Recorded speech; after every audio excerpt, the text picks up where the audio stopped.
L'actualité du jour en images en 8 minutes en ce jeudi 28 février. Vous êtes bien sur Grand Littoral TV. Voici le journal préparé par l'ensemble de la rédaction. Avec d'abord vos prévisions. Météo s'était annoncé depuis plusieurs jours. Le retour des nuages et des pluies. Aujourd'hui dans la région, les perturbations d'ailleurs sont arrivées par l'ouest, par les côtes de la Manche et ont touché le littoral en premier. Des averses donc aujourd'hui sur la côte d'Opale et jusqu'à l'intérieur des terres. Du vent également. Les températures sont bien évidemment en nette baisse mais restent agréables pour la saison, en tout cas au-dessus des valeurs saisonnières. 9 degrés à Calais, 10 degrés à Dunkerque et à Boulogne, 11 à Saint-Omer cet après-midi. Les prévisions météo complètes comme toujours après ce journal. Indirectement en lié à la météo, au climat, à la fin de l'épisode de pollution dans la région, après avoir atteint 8 sur 10 hier à Calais, à Dunkerque et à Saint-Omer, l'indice Atmo va retomber à 5 aujourd'hui. Qualité de l'air moyenne mais suffisante néanmoins pour lever les restrictions de vitesse, notamment la circulation différenciée dans la métropole lilloise. Aujourd'hui, c'en est donc terminé de cette restriction de vitesse de 20 km/h sur les axes routiers et autoroutiers de la région. La mesure n'est pas reconduite. Qualité de l'air de 5 sur 10 aujourd'hui dans la région. L'actualité forcément sur le littoral, c'est la dose quasi quotidienne de Brexit, ces nombreuses inquiétudes pour les acteurs locaux. On a déjà évoqué entre autres les pêcheurs, les entreprises de transmanche, le tourisme, mais dans le Calaisis, les vendeurs d'alcool et de tabac se disent aussi préoccupés par cette situation pour le moins incertaine. Plusieurs commerçants craignent en effet la baisse des volumes et des quantités de vente autorisées une fois le Brexit entériné.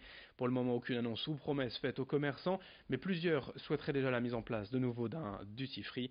Explication avec l'un d'entre eux, ces propos recueillis par Marine Kijek.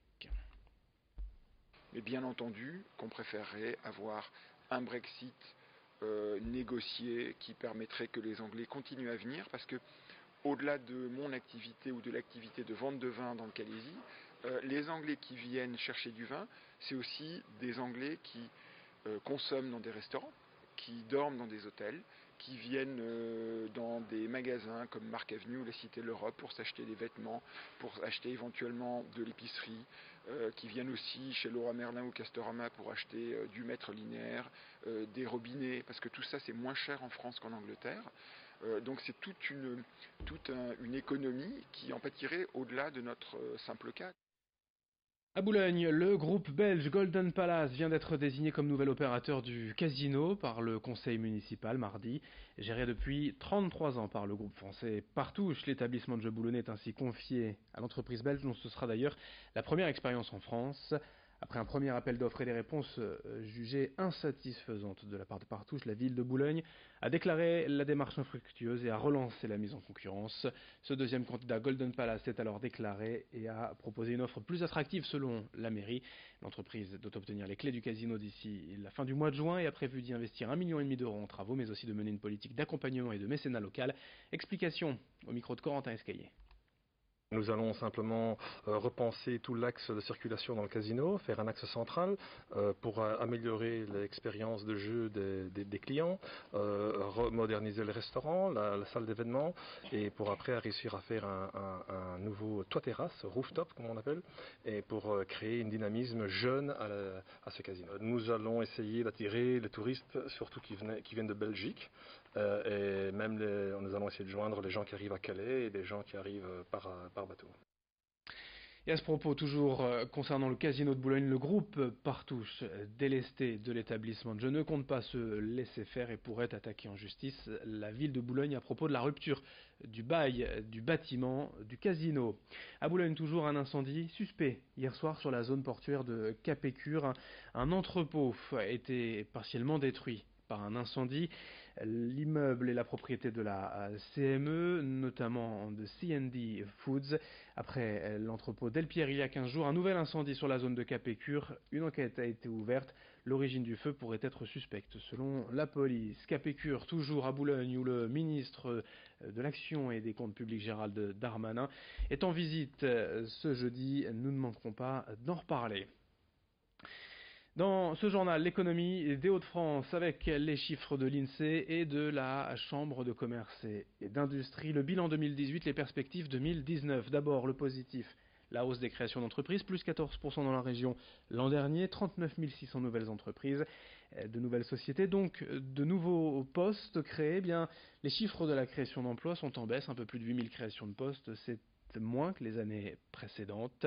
Concernant l'agriculture, il y a également des difficultés pour les perspectives et les prévisions 2019. Écoutez l'élu de la Chambre régionale d'agriculture au micro de Lucille Berthe-Constant.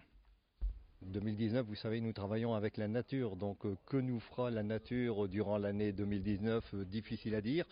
Ce qu'on peut dire aujourd'hui, c'est que la production laitière, les marchés paraissent plutôt s'améliorer et les stocks de poudre de lait qui étaient importants ne sont plus là, donc c'est un élément positif. Par contre, on a toutes les viandes, que ce soit les viandes bovines, porc, volaille, lapin, où le marché est très lourd, mais espérons que dans la deuxième partie de l'année 2019, ils vont s'améliorer. On termine ce journal avec du sport, de nouvelles disciplines au programme des Jeux Olympiques. Dans un an à Tokyo, il y aura le surf, le skateboard, l'escalade et puis à Paris en 2024, la breakdance qui pourrait faire son apparition. Pour l'heure, rien n'est encore sûr. Il s'agit d'une volonté du comité d'organisation de promouvoir de nouveaux sports plus urbains. À Calais, Martin Lejeune, breaker de 16 ans et membre de l'association calaisienne Kaila District, vient de remporter en octobre dernier la médaille d'argent lors des Jeux Olympiques de la jeunesse en Argentine. Il suit donc de près la possibilité de participer à Paris, lui qui aura 21 ans en 2024, même si beaucoup de questions se posent encore sur la question d'organiser un concours de breakdance au JO. Explication avec Martin Lejeune au micro de Louis Caillé. Il y a pas mal de choses qui ont changé grâce à la médaille. J'ai eu de plus en plus envie de m'entraîner déjà pour avoir peut-être l'or quand ça reviendra. Et on a eu beaucoup de demandes avec la fédération et tout ça pour aller à Paris et tout ça. Donc ouais, c'est cool. Moi, je danse tout le temps, peu importe si je suis fatigué ou pas. Je vais tout le temps danser avec le sourire. Et ça plaît au jury ou ça peut ne pas plaire, mais la plupart du temps ça plaît quand un danseur montre qu'il est heureux de danser. Donc moi c'est ça ma force. Après j'essaye de faire un peu de tout, de varier mes mouvements.